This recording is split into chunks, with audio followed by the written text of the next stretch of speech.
How to close Google Form responses. Hey everybody, welcome back to our channel.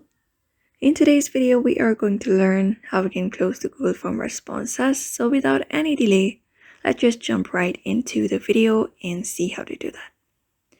For that, you can open up your Google Forms and head over to the form in which you want to close the responses to. For example, I am opening this form right here. So once you've opened up the form, you'll be finding your responses right here.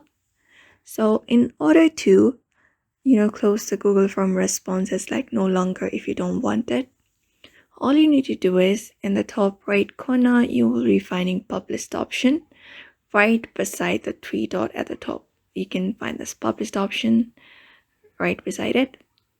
You just need to go ahead and click on it. So when you go ahead and click on that option, you'll be finding this option called accepting responses with a toggle option. All you need to do is go ahead and turn this option right here, and when you do that, it will automatically close up the responses in your Google Form. So that is it. This is a very easy method you can apply up in order to close your Google Form responses. So I hope this video was helpful to you, and thank you for watching this video.